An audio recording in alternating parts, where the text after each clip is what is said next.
You're listening to Wild About Arizona, the official podcast of the Arizona Game and Fish Department.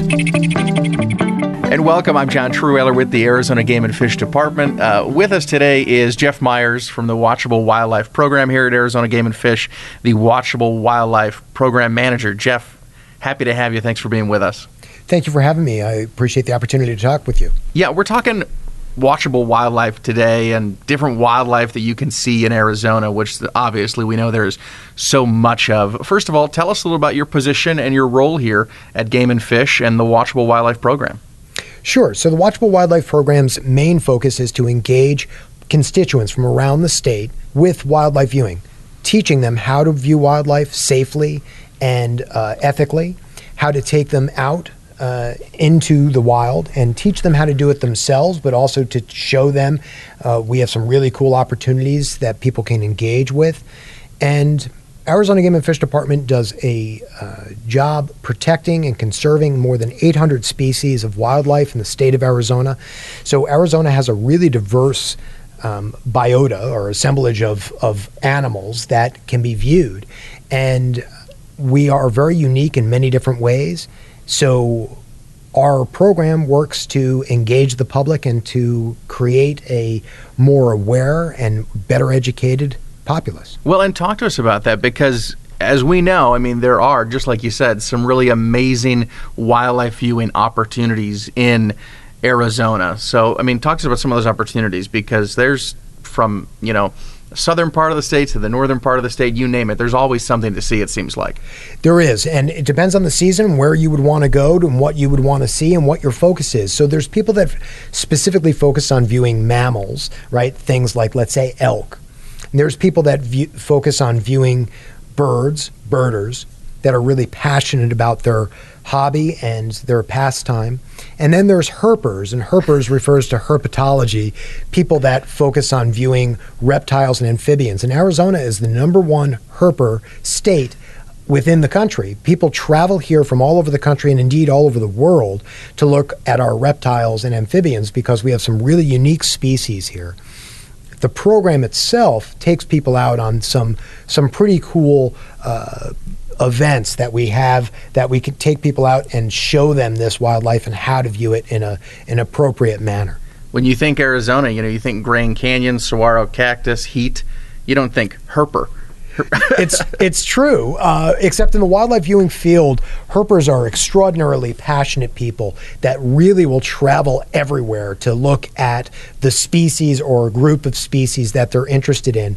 Arizona, for instance, has a large diversity of rattlesnakes, and rattlesnakes are really beautiful, unique animals in their own right. They're aesthetically beautiful, and obviously they need to be respected, but they serve a very important role in the ecosystems in which they live, and people will travel to see rattlesnakes in their native habitat. Yeah, people come from all over the country, as you've said, all over the world, just to view some of the wildlife opportunities here in Arizona. Absolutely. We have really unique breeding grounds for amphibians, and we have some of the best birding anywhere in the continental U.S. In the southeast corner of the state, we get a great diversity of hummingbird species that people come from all over to see. These species, the summertime is a really good time to see them. And Arizona, because it's a large state and because it has a great difference in topography. So there's areas in the western portion of the state along the Colorado River that are very low elevation and they get extraordinarily hot. And there's areas in the state that go up to over 12,000 feet. So we have areas that are very large stands of ponderosa pine forests. And it's a very diverse state. And because it's so diverse, we also have a great diversity in our wildlife species. Is there an animal that's the most popular that people have to see when they come to Arizona? Depends on your focus. So the answer is no in general. But for certain people, there could be something that is very unique that they want to see. It could be a bighorn sheep, a desert bighorn sheep. We have 2 subspecies here in Arizona. It could be an an elk with a huge rack. This could be something that somebody wants to see, a huge set of antlers that somebody wants to see and that they've traveled to see. And we have some of the largest elk here. It could be something like a specific rattlesnake. It could be a specific bird. For instance, a cactus wren is our state bird. And if you live in Arizona for any period of time, you see cactus wren all the time and you become quite familiar with them. And to us, they may seem fairly commonplace. But for somebody, that's a lifer bird. That's a bird that is on their list. They've wanted to see their whole life, and where they live, they don't live. There's no cactus wren there. So they come here just to see that. We also have some more exotic species, what we would consider exotic species that travel in and out of the state depending on the season. For bats, we have 28 species of bats in the state of Arizona.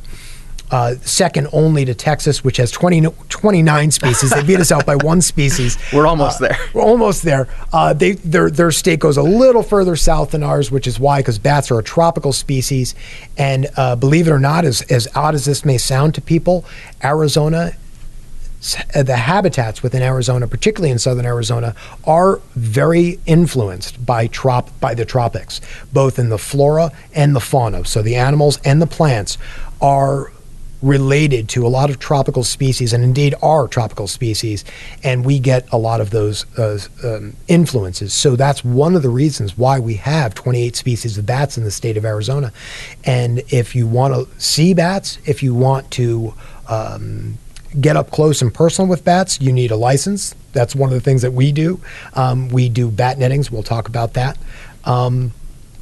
with people, but everyone has something unique that they want to see and they want to focus on, and Arizona has something for everybody. Well, and so you mentioned bats, and this is something so cool that Game and Fish does here in Arizona, and your program is we have cameras, our Watchable wildlife cameras. So if you can't come to Arizona, or maybe you're just not in Arizona a certain time of the year, you can still view the wildlife from your home or wherever you are in the world with these 5 wildlife cameras that we have. Talk about this, Jeff, because these are really cool.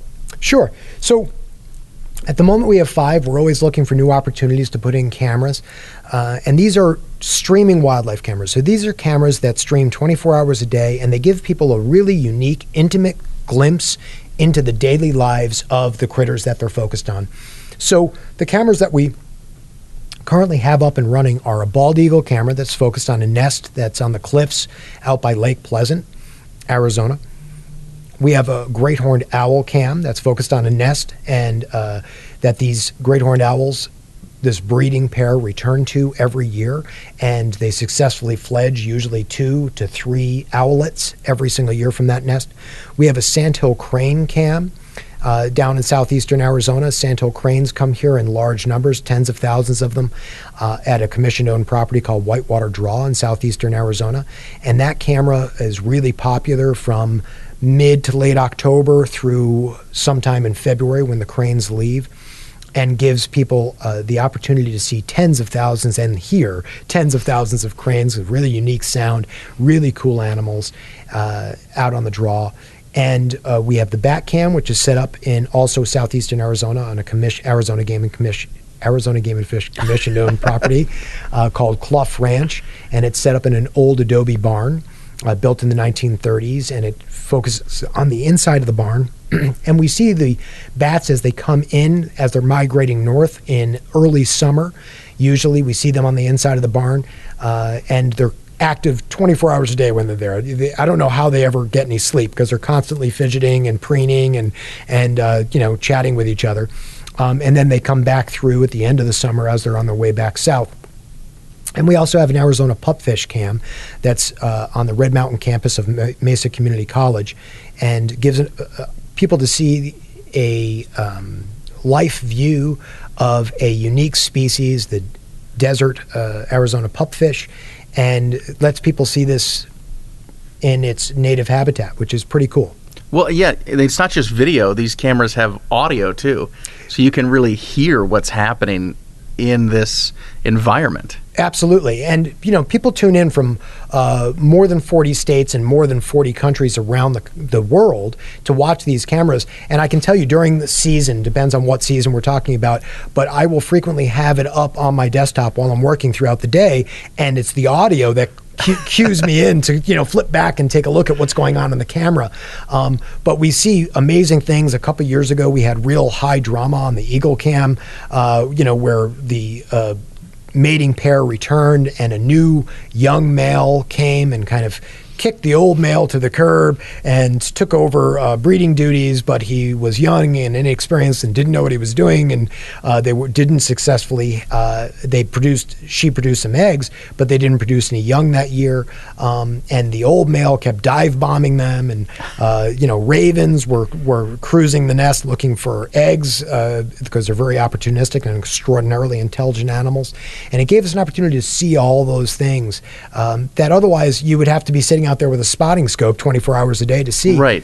And the other cool thing about the cameras is it gives people who either can't travel, have physical limitations, or they're just jonesing for Arizona and they want to see Arizona in the off season, whatever the off season is for them, and they get an opportunity to check out the cameras and see what's happening at their favorite location in the state. And we're always, again, looking for new opportunities to put in more cameras to show more wildlife to people because they really connect with these things. Well, I did the same thing once. I had the back cam up one night and I was watching it and I stepped away from my computer for a while, and next time I came back to my computer I heard this noise, this fluttering, these crickets. Like, what is that sound? Yeah. And the back cam was still up with the audio. Yeah. And it's not only just for people that can view these cameras, but this really helps our biologists too with their conservation work, doesn't it, Jeff? Oh, there's no doubt. So one of the main benefits of having these cameras available is that for instance, our raptor biologists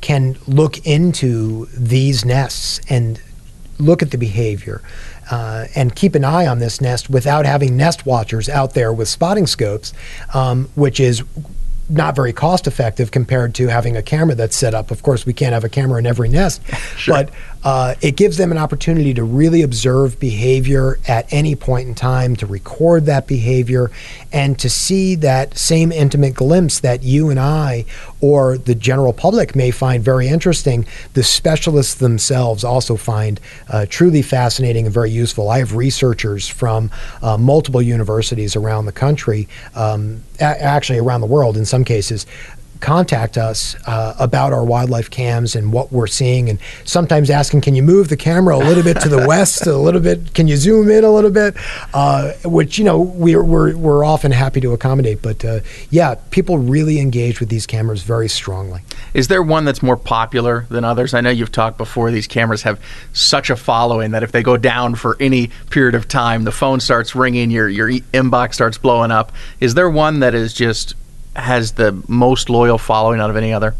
As far as loyalty goes to a specific camera, I would have to say the Sandhill crane cam. Okay. The people who love Sandhill cranes, and this ranges from just people that are birders to people that hunt Sandhill cranes, which is legal in Arizona, but they are passionate about this camera, and it gives them an opportunity to see these animals in a native habitat, loafing throughout the day. At night, these cameras have infrared lights, which doesn't disturb the animals, but it gives us a glimpse at these animals at night. So you can tune in even in the evening and see the cranes gathered together in the draw, which is full of water, which provides some level of protection from predators because they all kind of huddle together in the water. And if anything was coming through that water to come and get them, they would hear it. But the Sandhill crane has a very, very loyal following. In its peak months, we might have 10, 15,000 individual viewers every month watching that camera. But nothing really compares to raptors. So things like bald eagles, peregrine falcons, or the great horned owls. The great horned owls put on an excellent show. Unfortunately, most of the show is late at night because they are owls, but they'll bring back anything they're capable of carrying to the nest and eat it. right on camera, which is a little gruesome, but it's also, it's part of nature. It's Right. it's part of daily life for them. And it gives people the opportunity to see that. As far as sheer numbers go, nothing has ever beat our peregrine falcon cam that we had in downtown Phoenix. Unfortunately, that nest is now no longer being occupied by peregrine falcons, but during peak, when those falcons had some young in the nest, that the number one month was 942,000 individual viewers per month were watching that camera. Bald eagles will frequently get into the six figures as well, hundreds of thousands of individual viewers from around the world watching that camera every month. Well, and besides the cameras, obviously, people view these animals in person too. And I mean, we've talked about the sandhill cranes, and you've said before that if you have not seen sandhill cranes in person, you need to put that on your bucket list to get to that part of Arizona and see this wild animal in action. I absolutely agree with that.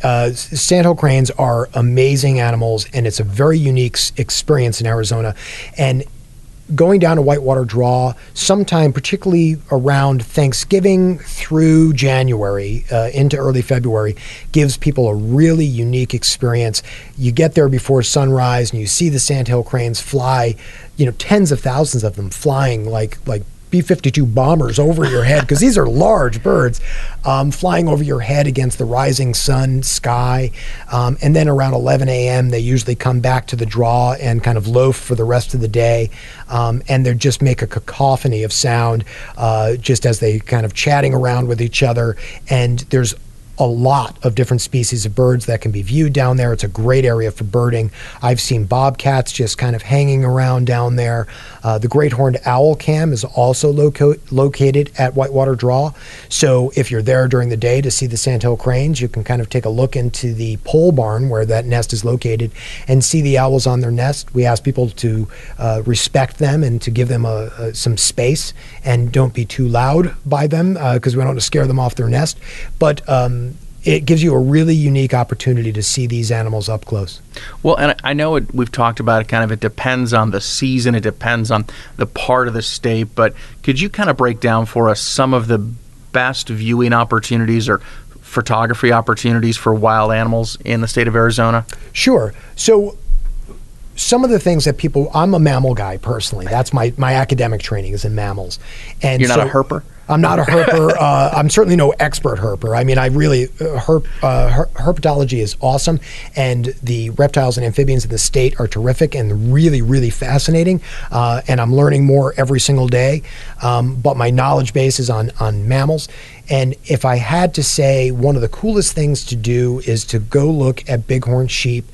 Unfortunately, the best time to see them is at the hottest time of the year, which in Arizona is significant. Sure.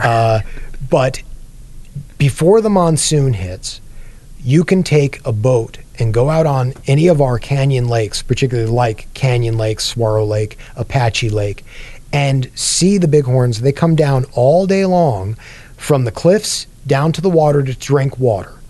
Now, once the monsoon starts and we get rains, they don't have to come down to the lake to get water. There's water up on the cliffs in puddles. So the best time to see them is just before the monsoon rains hit in the summer, coming down. It's really quite magical to see these large animals coming down, drinking water, and hanging out with each other. The beginning of the rut season, so you have the males vying for the females' attention. Another really interesting opportunity that we provide with Game and Fish is up on Raymond Wildlife Area, which is in northeastern Arizona. It's east of Flagstaff off the 40. We have bison. We have native bison, and we have a bison herd that we take people out to see. And during the fall, National Bison Day is the first Saturday in November. And we typically have an event where we take people out to see bison. And at that time of the year, they're pretty relaxed because there's no young on the ground. And you can get pretty close to these very large animals. I'm talking sometimes you can get within less than 40 feet of a big bull. And this is a very large animal. And with the proper supervision, you're there with us, with Game and Fish, we can get you very close. You can get some really excellent shots. We also take people out to see these bison in the spring, when there's late spring, when there's young bison on the ground. They're much more wary then when there's young around, so we have to keep a greater distance. But it's a really phenomenal viewing opportunity. Well, and not just bison, but there's other wild animals that you take folks, members of the public, out to see and view. And talk to us about some of those opportunities, because this is so cool, because they get to have the expert, you, with them, and maybe give them some tips and tricks on how to get a great photograph, or just share some great knowledge about whatever species it is you're viewing. Absolutely. One of our most popular events, without question, is our bat netting. So bats are, in many cases, protected species. So you need a license to be able to handle bats. And as the issuing agency, Arizona Game and Fish Department, and we are specially trained. We all have our rabies pre-exposure vaccination series and things like that.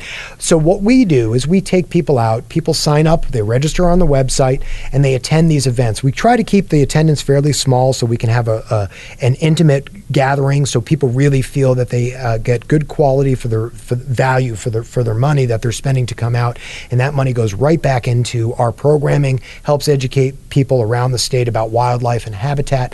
And we catch through something called a mist net. It's called mist net because it's a dark color and it's thin as mist. And we catch bats in these nets. We extract them from the nets. And then we show them to people up close. Now, people can't touch the bats, but they can get a foot away and they can take photographs of these bats. And we record data that goes into a statewide database. It's just baseline data about these bats. But you don't know where you are if you don't know where you've been. And this kind of tells us where we are. And it starts with a 45-minute to longer lecture or talk, basically, from me or my coworker, Cheyenne, who is the program coordinator. And we tell people all about bats. We tell bats about we tell the people about bats, why they're important, how they are involved with the ecosystems in which they live, how important they are in reseeding, like rainforest clear cuts, for instance. Over 90% of the reseeding, planting of seeds, is done by bats. They are pollinators, and some species are almost exclusively pollinated by bats. If you like tequila, you should like bats, because they're the ones that pollinate the agave. And we tell them about all the different kind of roles that these bats play in the ecosystems in which they live, and then they get to see these bats up close. And this is why we do what we do, is to educate people about wildlife so they realize the intrinsic value that wildlife has all by itself, and that bats are really cool species. We call them sky puppies. People always ask us what they feel like, and we tell them that bats feel a lot like a puppy's belly, very soft and warm. And most people think of bats, they have this negative image, and our job is kind of to dispel that. They think of bats, they're going to get stuck in my hair, they're vampires. There's all kinds of stuff out there, and there are vampire bats, but we have none of them here in Arizona. And if a bat gets caught in your hair, that's the last place in the world that a bat wants to be. Bats do not want to have anything to do with us. We're too big to eat, and they are not interested in mingling with us.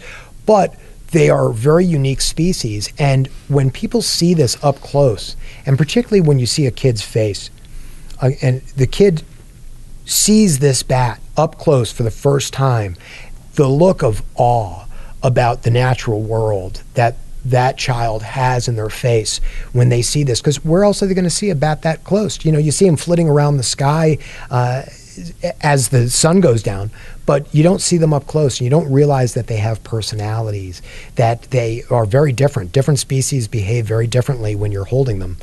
Some are constantly trying to, bite your fingers off, and other ones are just kind of relaxed and looking at you like, why did you do this to me? I'm not enjoying this. Why? Can you please let me go? That's got to be one of the best parts of your job, Jeff, to offer those experiences to people in Arizona.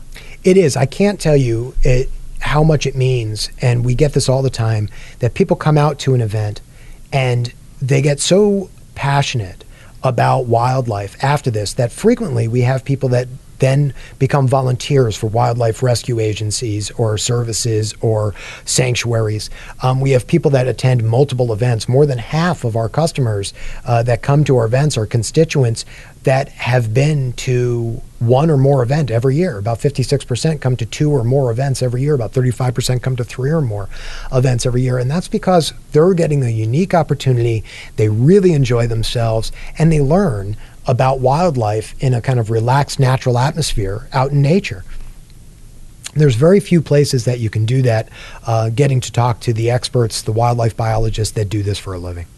So from volunteering to these different events, even just places to go, there's a lot of resources that your program has. People can find them at azgft.gov. We have a Wild Plus Life newsletter that goes out. So talk to us about, if people are interested in learning more about viewing wildlife, watching wildlife in Arizona, what can they do? Where can they go?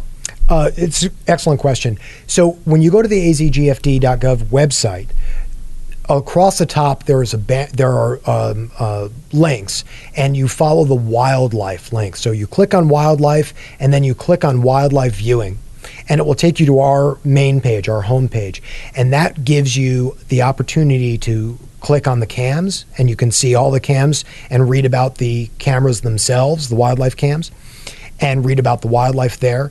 It has a registration page where you can register to attend our events, which can range from lecture series to actually going out and experiencing wildlife in person with us. And it also gives places to go and see wildlife within the state of Arizona. We focus on the Arizona Game and Fish Commission owned properties. There's some really excellent properties to see around the state, but we also have links for some of our partners, and it gives a lot of advice. There's also ways to contact me directly and the program coordinator Cheyenne directly, and you can speak with us. And we encourage people to ask, if you have a question about wildlife in the state of Arizona, email us. Or if a camera goes down. Or if a camera goes down, you're really upset by that. Yes, they will be emailing us anyway. Absolutely. Jeff, thanks so much for taking the time today to talk to me and everyone in Arizona just about viewing wildlife. It's been such a pleasure. I feel like we've got to get out and explore now. Excellent. Thank you. I appreciate the opportunity, and I look forward to speaking with you again in the future. Thanks, Jeff. Thank you. Thanks for listening. Visit us online at www.azgft.gov.